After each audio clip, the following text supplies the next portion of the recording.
మన రాష్ట్రంలో ఉన్నటువంటి తెలుగుదేశం పార్టీ నాయకులకి, కార్యకర్తలకి, ప్రజలందరికీ కూడా నా నమస్కారాలండి. ఇదిగో విన్నపం చేయదలుచుకున్నాను. ముఖ్యమైన విన్నపం ఇది. ఈవేళ రాష్ట్రంలో ఎన్నికలు ఏ విధంగా జరిగి చూశారు. ప్రజలు మంచి తీర్పు ఇచ్చారు. ఆ తీర్పుని గౌరవించాలి, మనం గౌరవిద్దాం. మీరందరూ కూడా ఎంతో ఉత్సాహంగా ఉన్నారు, హుషారుగా ఉన్నారు. నేను జారిపడడం చూశాను. ఇంచేతున్నారంటే హుషారుగా ఉన్నారంటే రాష్ట్రంలో తగలబడిపోయింది. ఎన్నో హింసించారు. పోలీసుల దగ్గర నుంచి అందరూ కూడా నానా కేసులు పెట్టి హింసించారు. ఎంతో మందిని చంపేశారు. నాలాంటి వాళ్ళ మీద ఎంతో మంది మీద కేసులు పెట్టారు.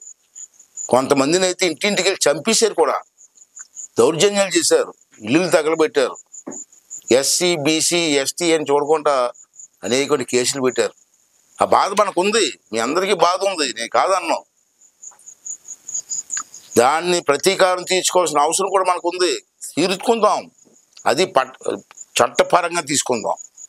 నేను వదిలిపెట్టను. చంద్రబాబు నాయుడు వదిలిపెట్టినా నేను వదలను.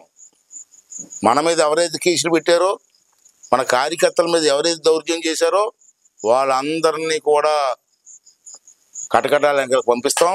అవసరమైతే వాళ్ళు చర్య తీసుకుంటారు. దాన్ని వదిలిపెట్టే ప్రసక్తి లేదు. ఎంత పెద్దోడైనా. విశాఖపట్నంలో భూములు దోపిడీ చేశారు.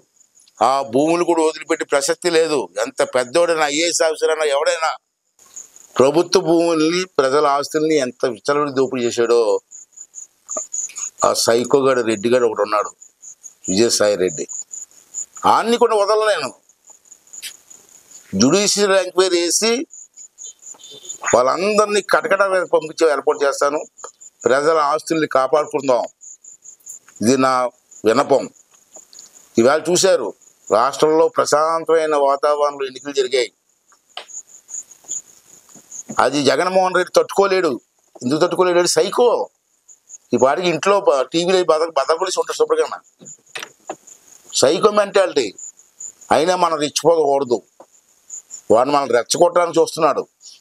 ఈ 3 రోజుల్లో మనల్ని రెచ్చగొట్టి మళ్ళీ మన మీద కేసు పెట్టి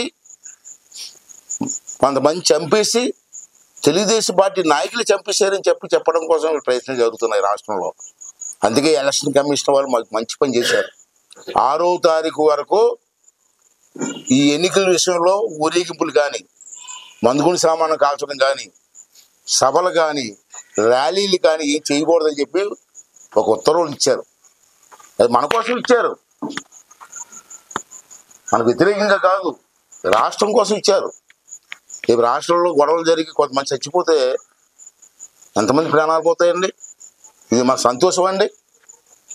మనం గెలిచి సంతోషంలో ఉన్నాం. మన కార్యకర్తలు చంపితే మనకు మంచిదండి. వాళ్ళు చంపడానికి ప్రయత్నం చేస్తున్నారు. మనం చూసారు, రాయలసీమలో కొన్ని ఊర్లో పెట్రోల్ సీసాలతో పెట్రోల్ బాంబులు తయారు పెట్టుకున్నారు. ఎందుకు పెట్టుకున్నారండి?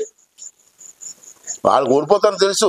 ఇవాళ మన ఇళ్ల మీద దాడి చేసి మనల్ని హింసించడానికి ప్రయత్నం చేస్తున్నారు.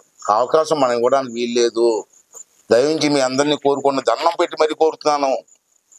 6వ తారీఖు వరకు మీరు ఎక్కడా కూడా ర్యాలీలు తీయొద్దు, ఎవరితో గొడవలు పడవద్దు, దయించి ఎక్కడా కూడా మందుగుని సామాను కాల్చొద్దు, సభలు పెట్టొద్దు.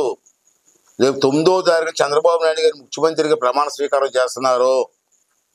అప్పుడు వరకు ఒప్పుకు పట్టండి.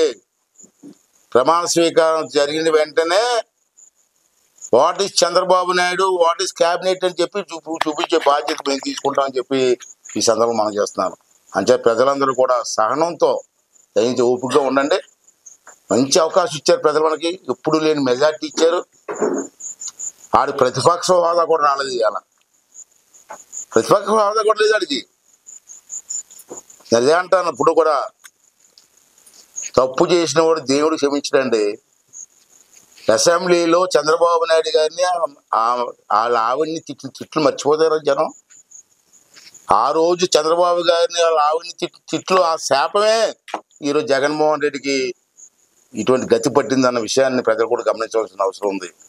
భగవంతుడు ఉన్నాడు. మన దృష్టి అంతా ఒకటే, రాష్ట్రాన్ని బాగు చేయడం, ప్రజలకు అండగా ఉండడం, ప్రజలకు మేలు చేయడం. అని చెప్పి ప్రజలందరినీ, కార్యకర్తలందరినీ కూడా సహనం వహించండి, తొందరపడద్దు. ఎవడన్నా ఏమైనా సరే 9వ తారీఖు వరకు వెయిట్ చేయండి. 9వ తారీఖు తర్వాత ఏం జరుగుతుందో చూడండి. అంతవరకు అందరూ కూడా సహనంగా ఉండమని చెప్పి మీ ద్వారా రాష్ట్రంలో ప్రజానీకానికి, కార్యకర్తలకి అందరికీ కూడా మనం చేసుకున్నానండి.